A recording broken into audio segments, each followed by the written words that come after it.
front of our very eyes, a live-streamed genocide on all of our phones. No one has the privilege to say we are not aware of what is happening.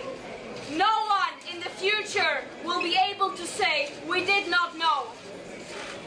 Under international law, states have a legal obligation to act to prevent and to stop a genocide from happening. That means ending complicity, applying real pressure, and ending arms transfers. We are not seeing that. We are not even seeing the bare minimum from our governments. Our international systems are betraying Palestinians. They are not even able to prevent the worst war crimes from happening.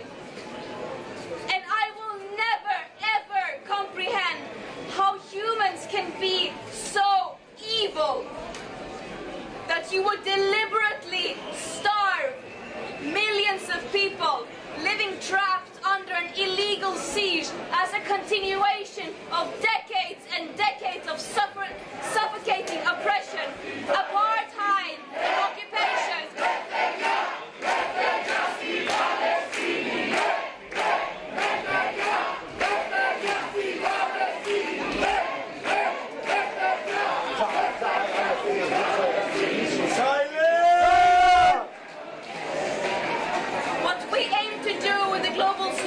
Was to step up when our governments fail to do their legal obligation.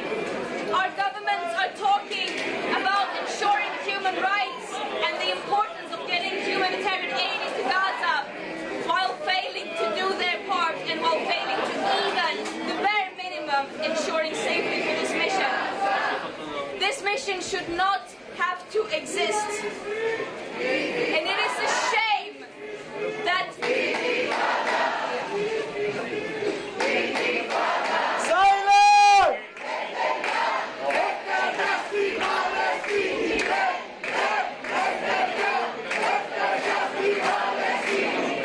Σταματήσει λίγο, παιδιά! Σταματήσει λίγο, σας παρακαλώ! The global Samud flotilla was the biggest ever attempt to break Israel's illegal and inhumane siege by sea. And it is a story of global, international solidarity, of people stepping up when our governments fail to do so, of people saying that my leaders, so-called leaders who are supposed to represent me, who continue to fuel a genocide, death and destruction, they do not represent me. And this is a last resort. That this mission has to exist, it's a shame. It is a shame.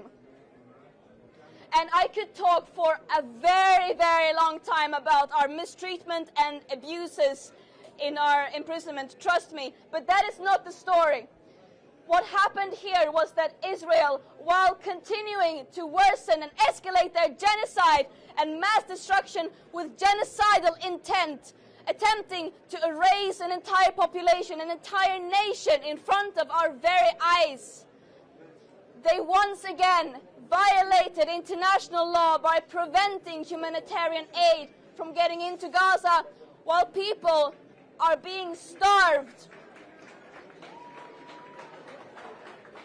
And we want to also emphasize that we do not only need humanitarian aid to enter Gaza, we need an end to the siege, we need an end to the occupation and the oppression.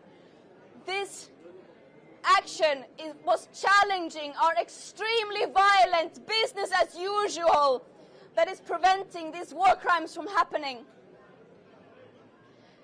And that is what this story is about.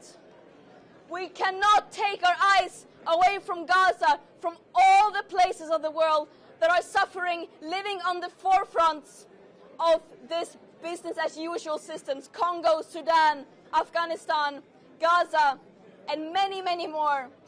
What we are doing is the bare minimum. This genocide and other genocides are being enabled and fueled by our own governments, our institutions, our media, and companies. It is our responsibility to end that complicity.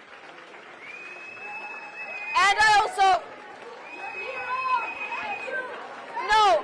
No, not heroes. No. No, we are doing the bare minimum. What we are doing is not in any way, no one has to come to the rescue of Palestinian people. What we are doing